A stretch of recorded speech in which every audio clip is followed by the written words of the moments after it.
There are secrets that cling to the shadows, desperate to be told. We drag them into the light. Welcome to Gravevale Echoes. In the total darkness of the grave, the most terrifying monster is the one that awakens in your own mind. Tonight, we join Jack, buried alive, as the silence and the darkness begin to tear his sanity apart, one horrifying sound at a time. For Jack, the world had ceased to exist. The familiar comforts of his life, the warm glow of gaslight, the easy camaraderie of the Wonder Club, the simple, reassuring feeling of an open sky above his head were now memories from a different lifetime, a different reality. His universe had undergone a violent and total contraction. His world was now precisely 6 feet long, 2 feet wide, and 6 feet deep. He was a prisoner in a premature tomb, a man sentenced to death not by a judge or a king, but by his own foolish pride and the cruel, drunken whims of the men he had called his friends. He was in a coffin, and the coffin was in the earth. This was the one single, undeniable fact upon which his entire, horrifying new reality was built. The moments before, a chaotic, nightmarish blur of falling dirt, muffled laughter, and his own useless, choked screams, had given way to this, a final, absolute, and suffocating stillness. The first and most powerful warden of his new prison was the darkness. It was a darkness of a quality and a depth that he had never before conceived of. This was not the simple darkness of a moonless night or a cellar without a candle. This was a primal, elemental blackness, a solid, physical entity that pressed in on him from all sides. He lay on his back, his eyes wide open, staring up into a void so absolute that it felt like a weight against his eyeballs. He blinked, but the view did not change. The darkness was the same, open or closed. It was a thick velvet shroud that erased all shape, all form, all dimension. He could not see the wooden lid just inches from his face. He could not see his own hands, even when he held them directly before his eyes. The darkness was so complete that it seemed to have devoured light itself. It was the blackness of the abyss, the color of the final, eternal void, and he was at its very heart. The second warden was the air, or more precisely, the lack of it. The air in the coffin was a finite, precious, and rapidly dwindling resource. It was hot and thick, saturated with the heat of his own body and the sharp, metallic scent of his own fear. Every breath was a conscious, deliberate, and terrifying act. He could feel the air growing staler, thinner, less satisfying with each inhalation. He was breathing in his own exhalations, a closed system of slow, inexorable suffocation. He knew, with a cold, scientific certainty that was a cruel counterpoint to his primal terror, that he was on a clock. Every beat of his frantic heart, every ragged gasp for air, was bringing him 1 second closer to the moment when the oxygen would be gone, and his struggle would be over. The very act of living, of breathing, was hastening his own death. This prison was designed to kill him using his own desperate need to survive. With the world of sight and the promise of future breath taken from him, his awareness turned inward. He became a prisoner in the echo chamber of his own biology, his senses forced to focus on the terrifying symphony of a body in distress. The loudest instrument in this orchestra of dread was his own heart. It was a frantic, panicked drumming against his ribs, a wild, galloping rhythm that seemed to be trying to beat its way out of his chest. It was so loud in the profound silence that he could feel the vibration of it through his entire body. It was the sound of an animal trapped and terrified, and that animal was him. Woven through the frantic beat of his heart was the roaring of the blood in his ears. It was a constant, rushing, tidal sound, like a waterfall or a great, distant furnace. It filled his head, a white noise of pure, physiological panic. It was the sound of his own life force, his own vitality, and it had never sounded so terrifying. It was a roar that reminded him that he was alive, but it was also a roar that was trapped, a storm raging inside a sealed bottle. These were the only sounds in his universe. The frantic thump, thump, thump of his heart and the constant, roaring hiss of the blood in his ears. There was nothing else. The world above ground, with its sighing wind and its rustling leaves, was gone. The world below ground, the world of the dead, was, for now, silent. He was suspended in a state of pure, isolated terror. His only companion the frantic, noisy machinery of his own dying body. He was trapped, a living man in a dead man's box, with nothing but the suffocating darkness for a view and the sound of his own panic for a song. He had made a bet that he could endure the silence of the grave, but he had never imagined a silence so absolute that it would force him to listen, in horrifying detail, to the sound of his own life running out. This was not just a prison for his body. It was a prison for his senses, a carefully constructed hell designed to turn his own life force against him, to make him the sole, terrified audience to his own slow, agonizing, and inescapable demise. Time, in the absolute darkness of the coffin, ceased to be a measurable quantity. There was no sun, no moon, no ticking of a clock to mark its passage. There was only the slow, agonizing depletion of the air and the frantic, chaotic rhythm of his own terror. Jack lay in his tomb, a man adrift on a black, shoreless ocean of time, and he could feel the edges of his own mind beginning to fray. The fortress of his sanity, battered by the relentless siege of sensory deprivation, was starting to show cracks. The first crack appeared in the silence. The profound, absolute silence that had been his tormentor began to change its character. It was no longer an empty void. It began to take on a quality, a texture. It became a low, heavy, and persistent hum. It was a sound that was not a sound, a subaudible drone that seemed to press in on him from all sides, a vibration that he felt in his teeth and in the hollows of his bones. Was it real? Was it the sound of the immense pressure of the earth around him, the groaning of the planet itself? Or was it the first, faint whisper of madness, the sound of his own auditory nerves beginning to misfire in the deafening quiet? He couldn't be sure. The silence was no longer empty, and an occupied silence was infinitely more terrifying. With this new, humming foundation of sound, his mind began to build its own horrifying symphony. He began to hear things, small, furtive, and deeply unsettling sounds that seemed to come from just beyond the wooden walls of his prison. He heard a faint, dry, skittering sound, like a handful of sand being trickled against the coffin lid. It was just the earth, he told himself. The loose soil from his premature burial, settling under its own weight. A natural sound. But in the humming silence, it did not sound natural. It sounded secretive. It sounded like a dry, whispering voice, a sound of ancient, desiccated lips trying to form a word. Then came a different sound. A faint, sharp creak from the wood near his head. The coffin was new, hastily made. It was just the green wood, groaning under the immense pressure of the earth. That was the logical, rational explanation. But his mind, now a fertile ground for terror, rejected logic. The sound was not the creak of wood. It was the sound of a joint popping. The sound of a stiff, long-disused limb beginning to move in the coffin next to his. The knocking had stopped, but now the knocker was beginning to stir. He squeezed his eyes shut, as if that could somehow block out the sounds that were being born in his own mind. But the darkness was the same, open or closed. And the sounds persisted, a growing chorus of terrifying possibilities. The coffin was no longer a silent, inanimate box. It was a living, breathing thing, and it was whispering to him, groaning around him, a wooden womb that was slowly, inexorably, becoming a conscious monster. The final and most terrifying crack in his reality appeared in his sense of touch. The absolute darkness had already blurred the visual boundary between his body and his prison. Now, his tactile sense began to betray him as well. He lay perfectly still, his clothes damp with the cold sweat of his terror. The rough, splintered wood of the coffin lid was just inches from his face. As he drew a shallow, burning breath, his cheek brushed against the wood. And it did not feel like wood. For a single, horrifying, and endless moment, the texture that his skin registered was not the hard, rough grain of splintered pine. It was the texture of cold, clammy, and slightly yielding flesh. It felt, with an impossible tactile certainty, like the cheek of a corpse. He recoiled with a violent, full-body shudder, a muffled cry of pure revulsion catching in his throat. He pressed himself against the bottom of the coffin, trying to put as much distance as possible between his face and the lid, but there was no distance to be had. He was trapped, face to face with the thing the coffin had become. He knew it was a hallucination. He knew it. His mind was breaking. It was taking the raw, sensory data, the rough wood, the dampness from his own breath, and it was twisting it, reinterpreting it into the most horrifying possible sensation. But the knowledge that it was a hallucination did not make it any less real. The feeling of that cold, dead skin against his own was a sensory memory that was now burned into him, a violation that he could not unfeel. He was losing the battle. The grave was not just a physical prison. It was a psychological torture chamber, and it was expertly, systematically dismantling his sanity. The darkness had stolen his sight. The silence had filled his ears with ghosts. And now, the coffin itself had transformed into a living, breathing corpse. He was no longer just Jack, a man trapped in a box. He was Jack, a man sharing a box with a dead thing. The boundary between himself and the grave, between the living and the dead, was dissolving. He was beginning to become a part of the horror that surrounded him. He could feel the cold of the grave seeping into his soul, the whispers of the earth becoming his own thoughts. The cracks in his reality were widening, and he could feel his own identity, his own sanity, beginning to slip through them, into the humming, whispering, and terribly cold darkness of the grave.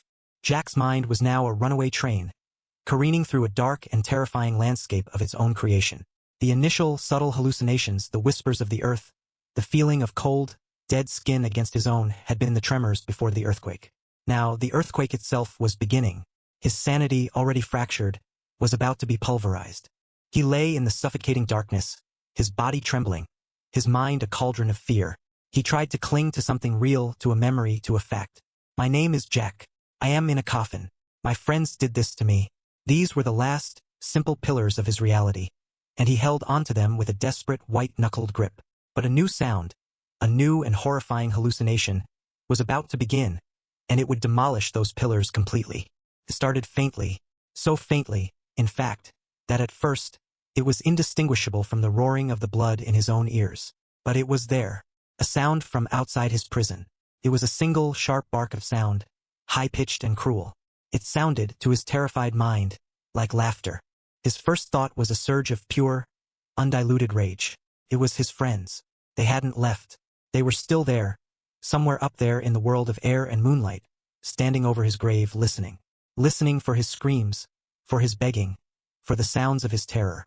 And they were laughing at him. The thought was so filled with a sense of profound, personal betrayal that it momentarily eclipsed his fear. He hated them. He hated them with a purity and an intensity that he had never felt for another human being in his life. He pictured their faces, flushed with brandy and cruel mirth, their ears pressed to the ground, savoring his agony. He dismissed the sound. It had to be his mind. It was a memory of their laughter from before, when they had lowered him into the grave, now replaying itself as a fresh torment. It was his own guilt, his own foolish pride, turning on him, using the memory of his friend's cruelty to punish him. It wasn't real. Couldn't be. He waited, his body rigid, listening for it to come again. For a long, silent moment, there was nothing but the frantic, internal symphony of his own body. He began to relax just a fraction. It had been a trick. His mind had played a trick on him. And then, the sound came again. But this time it was different. It was not from above. It did not have the distant, airy quality of a sound traveling down through 6 feet of earth. The sound was close. It was intimate. And it was coming from below, from the very earth beneath his coffin. It was a low, guttural chuckle, a sound of deep, earthy, and profoundly malicious amusement. The geography of his terror was instantly, horribly rewritten. The threat was no longer above him. It was beneath him. He was not just lying on a bed of damp soil. He was lying on the roof of something else's laughter. The sound was thick, wet, and ancient. It was the sound of a throat that had been filled with grave dirt for a century, now rumbling with a dry, mirthless chuckle. He tried to rationalize it. It was the sound of water, a hidden spring, gurgling in the earth beneath him. It was the groaning of a deep, ancient root. But his mind, now fully committed to its own destruction, rejected these logical footholds. It was not water. It was not wood. It was laughter.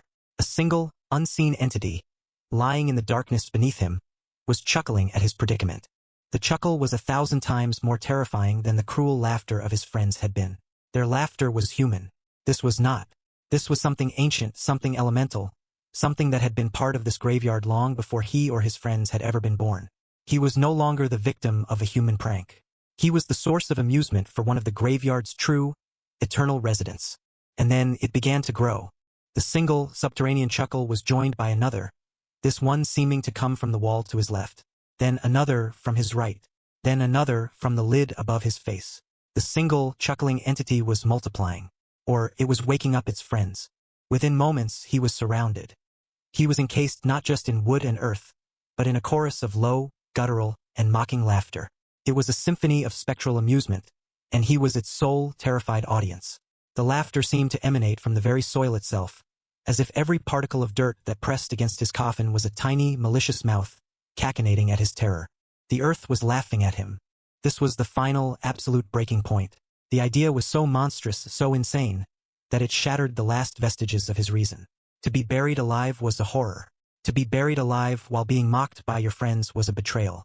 But to be buried alive while the very substance of the earth, the ancient, silent, and indifferent dirt, found your predicament funny, that was a horror of a cosmic existential scale. It was a rejection by reality itself.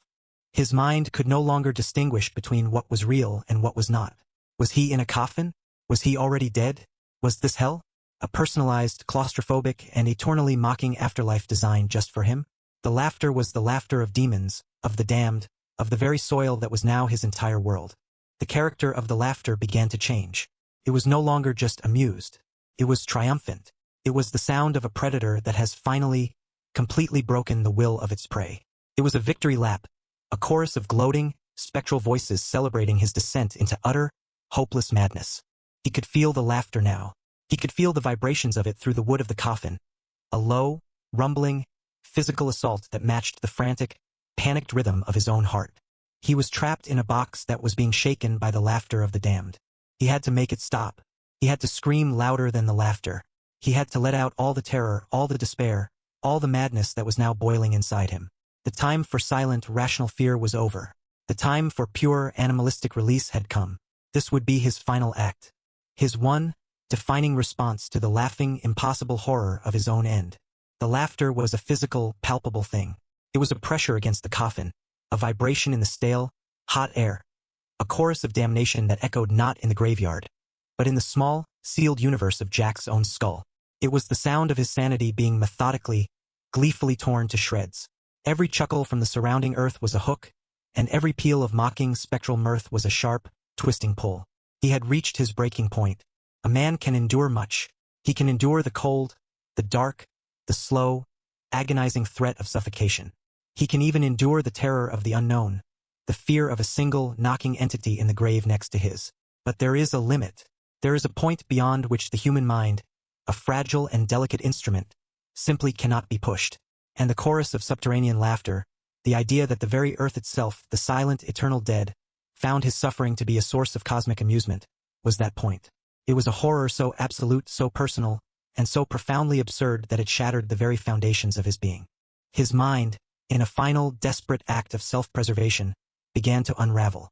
The thin, frayed threads that had connected him to logic and to the world as he had once known it, snapped.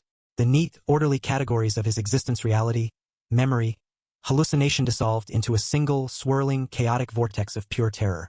Was he truly in a coffin? The pressure was real, the lack of air was real. But the laughter, could the laughter be real?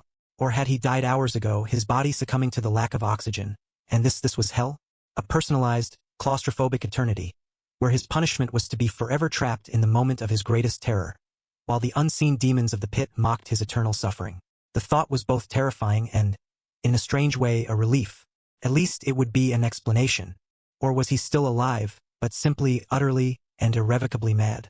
Had the silence and the darkness worked on his mind like a slow, patient poison, until it had finally broken, creating this elaborate, horrifying theater of the absurd just for him? In this reality, there were no ghosts. There were no demons. There was only him, a man drowning in the depths of his own fractured psyche. The laughter nothing more than the sound of his own neurons firing in a final, chaotic, meaningless symphony. He could no longer tell the difference. The laughter of his friends, a memory, became indistinguishable from the subterranean chuckles, a hallucination. The real, physical pressure of the coffin lid became one with the psychological pressure of his own mounting insanity. His past, his present, and his terrifying, imagined future all collapsed into a single, eternal, and horrifying moment.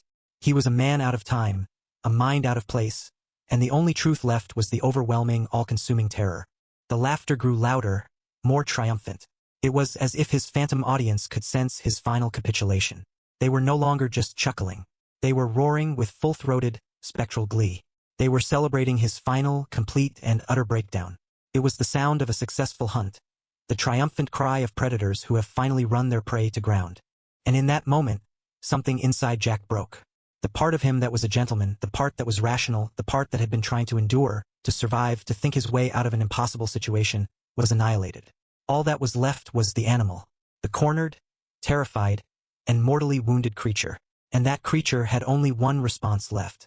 A scream. It was not a cry for help. He was long past the point of hoping for rescue. He knew, with a certainty that was the only clear thought left in his head, that no one could hear him. No one was coming. This was not a communication to the world of the living. It was not a scream of defiance. There was no fight left in him. He had been comprehensively, absolutely defeated by the grave, by the darkness, by the laughter, by his own mind. No, this was a scream of pure, primal, and undiluted despair. It was the final, explosive release of every ounce of terror, of every fragment of madness, that had been building inside him. It was a scream directed not at his friends, or at the sky, or at God. It was a scream directed at the laughing ghosts in the dirt. It was a single, raw, animalistic howl, a sound that was no longer human, a sound that was pure, distilled agony. He drew in a last, burning lungful of the hot, toxic air in his coffin. He opened his mouth, his jaw aching with the strain, and he screamed. The sound that was torn from his throat was a terrible, ragged thing, a sound of tearing flesh and a breaking soul. It filled the tiny, enclosed space, a physical, concussive force that vibrated through the wood and into his own bones. It was a sound of such utter, hopeless terror that it seemed to have the power to crack the very foundations of the earth. He screamed until his lungs were empty, until his throat was raw, until the black, sparkling spots in his vision consumed everything. He screamed himself out of consciousness, out of terror, and out of the world. He put every last shred of his being, his sanity, and his life into that one final terrible sound. And then, there was only the darkness, the real darkness, the final darkness, the silence. The scream was a supernova, a final, violent explosion of a dying consciousness. It was the last word, the last sound, the last desperate act of a man pushed far beyond the limits of human endurance. And in its wake there was nothing. The abrupt silence that followed Jack's primal cry was 1,000 times more terrifying than the ghostly laughter that had preceded it. The chorus of mocking, subterranean mirth did not fade away. It did not taper off. It stopped, instantly, as if a switch had been thrown, as if a conductor had suddenly lowered his baton. The entire symphony of damnation ceased. The world, both inside and outside his coffin, was plunged back into a silence so profound, so absolute, that it was a physical weight, a crushing presence. This sudden, total silence was the most terrifying response of all. It was an acknowledgement. The phantom audience had heard his scream. His final, desperate act of pure, animalistic terror had, it seemed, satisfied them. The performance was over. The prey was broken. The joke had reached its punchline. The silence was their applause, their final, silent, contemptuous bow before the curtain fell for good. He was left floating in the aftermath, his own scream still echoing in the shattered ruins of his mind. He was alone again, truly, utterly alone in the suffocating dark. But the question that now bloomed in the quiet, the question that would be the last thought of his life, was the most horrifying of all. Was the laughter ever there at all? He was left with two equally monstrous possibilities, two parallel realities, and no way to know which was the truth. In the first reality, the laughter had been real. He had been the victim of a genuine supernatural event. The ancient graveyard, a place saturated with the misery and malice of 1,000 years of death, had become aware of him. The spirits of the dead, or perhaps something older and more elemental, the very consciousness of the place itself, had sensed his living, terrified presence and had decided to play with him. They had tormented him with their ghostly, mocking laughter, a cruel game played by ancient, bored entities at the expense of a trapped and helpless mortal. His scream had been a response to a real, external stimulus. In this version of events, he was not mad. He was a victim of the paranormal, a man who had stumbled into a place where the veil between worlds was thin and had paid the ultimate price. His terror was justified. His end was a tragedy. But there was a second, and perhaps even more chilling possibility. In the second reality, there had been no ghosts. There had been no supernatural event. There was only Jack, a man in a box, his mind unraveling under the immense, unbearable pressure of his predicament. The laughter had not come from the earth. It had come from inside his own head. It was the final, spectacular auditory hallucination of a mind breaking apart, a psyche so desperate for stimulus in the sensory void that it had created its own chorus of tormentors. It had manufactured a phantom audience to witness its own demise. In this version, his scream was not a response to a ghostly choir. It was a scream at himself, a scream at the unstoppable internal machinery of his own descent into madness. He was not a tragic victim of the supernatural. He was a pathetic clinical case study in psychological collapse. His terror, while real, was entirely self-generated. His end was not a tragedy. It was a squalid, lonely, and meaningless breakdown. He lay in the dark, his consciousness a faint, flickering ember, adrift between these two terrible truths. Which was worse, to be a plaything for the mocking dead, or to be a plaything for your own disintegrating mind? To be haunted by ghosts, or to be haunted by yourself?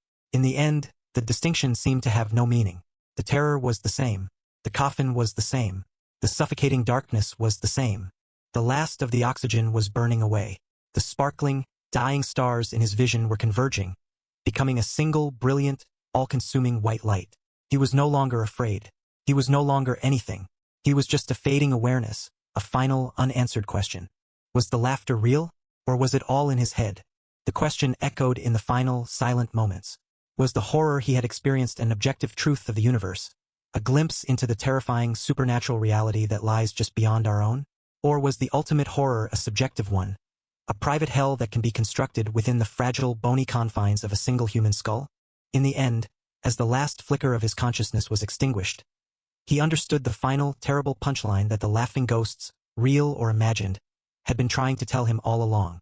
In the absolute, suffocating darkness of the grave, it doesn't matter. In the total darkness of the grave, the most terrifying monster is the one that awakens in your own mind. Tonight, we join Jack, buried alive, as the silence and the darkness begin to tear his sanity apart, one horrifying sound at a time. The final page is turned, but the chill will linger long after the screen goes dark. Subscribe and return for the next secret we unearth.